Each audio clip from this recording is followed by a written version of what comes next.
আমার ইউটিউব চ্যানেলে সব বন্ধুদের জানাই স্বাগত। আমি আবার চলে এলাম একটি রেসিপি নিয়ে। রেসিপিটি দেখুন, দেখে ভালো লাগলে লাইক, শেয়ার, কমেন্ট অবশ্যই করবেন। সাবস্ক্রাইব করতে ভুলবেন না কিন্তু।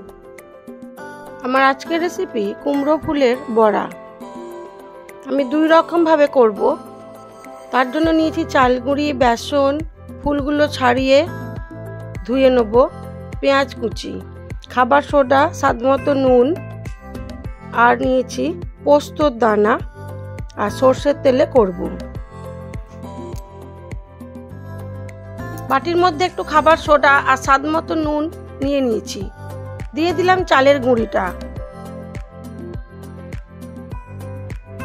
নিয়ে নিয়েছি পরিমাণ মতো বেসন।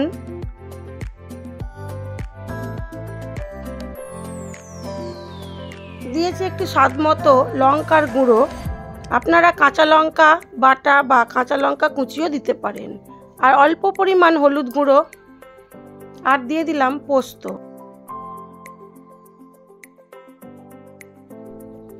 দিয়ে দেবো পেঁয়াজ কুচিটা, দিয়ে খুব ভালো করে আগে মাখিয়ে নেব।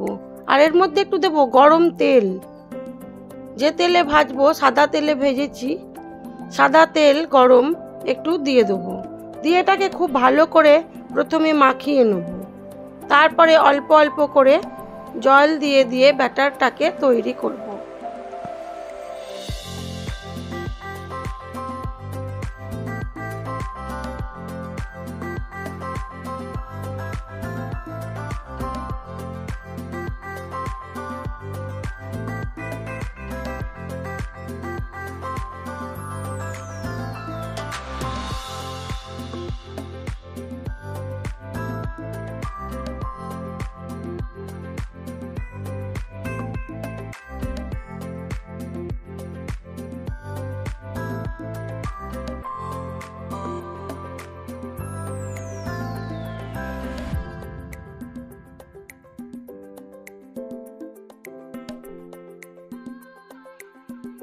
ব্যাটারটা তৈরি হয়ে গেছে। এবারে ফুলটাকে আমি এইভাবে ছাড়িয়ে নিয়ে এটাকে ভালো করে দেখে নেব পোকা টোকা যাতে না থাকে, তারপরে ধুয়ে নেব। এবারে আমি গরম তেলের মধ্যে এটা ফুলটাকে ব্যাটারের মধ্যে ডুবিয়ে ভাজবো। ব্যাটারটা খুব একটা পাতলা করিনি, যেহেতু আমি বড় বড় ফুল দিয়ে এটাকে ভাজছি। বেশি পাতলা করলে এটা মচমচে হবে না।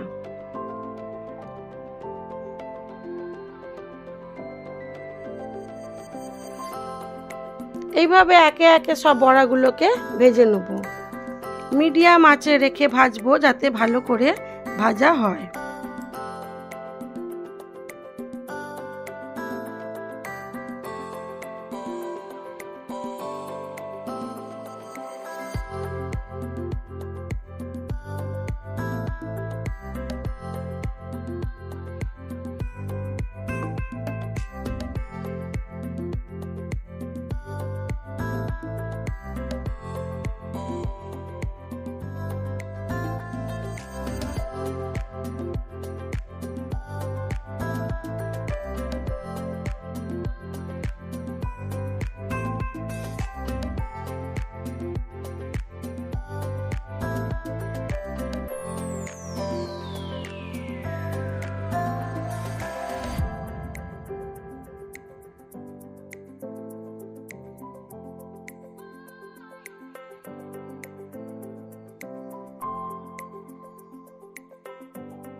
মোটামুটি সব ফুলগুলো আমার ভাজা হয়ে গেছে। এবার আমি এটাকে সার্ভ করে দেবো।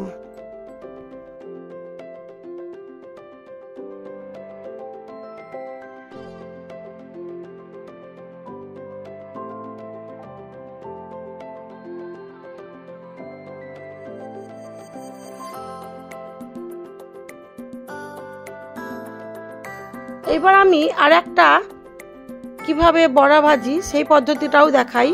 এখানে আমি ফুলের ডাঁটা আর একটু আলু কেটে নিয়েছি, আর ডাঁটাগুলোকে কিন্তু খুব ছোট্ট ছোট্ট করে কেটেছি। তারপরে ওই ফুলগুলোকেও এর মধ্যে চটকে দেবো, দিয়ে বেসন, চাল গুঁড়ি, অল্প লঙ্কার গুঁড়ো আর খাবার সোডা, গরম তেল, পেঁয়াজ কুচি সব কিছু দিয়ে বেসনটাকে ভালো করে মেখে নেব।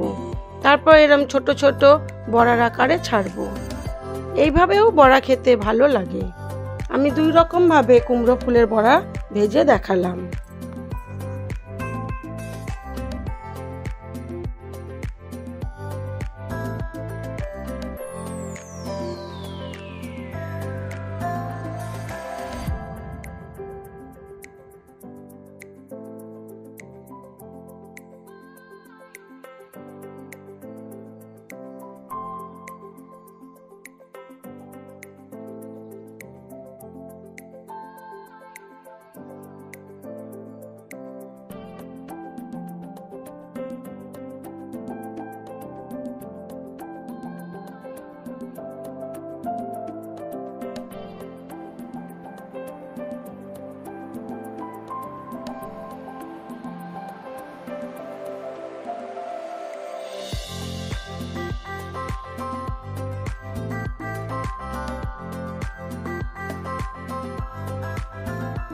আমি 2 ভাবে ফুলের বড়া ভাজলাম, কেমন লাগলো অবশ্যই জানাবেন। আমার এই ভিডিওগুলো যদি আপনাদের ভালো লেগে থাকে তাহলে লাইক, শেয়ার, কমেন্ট অবশ্যই করবেন, আর নতুন বন্ধু হয়ে থাকলে একটা সাবস্ক্রাইব করে দেবেন।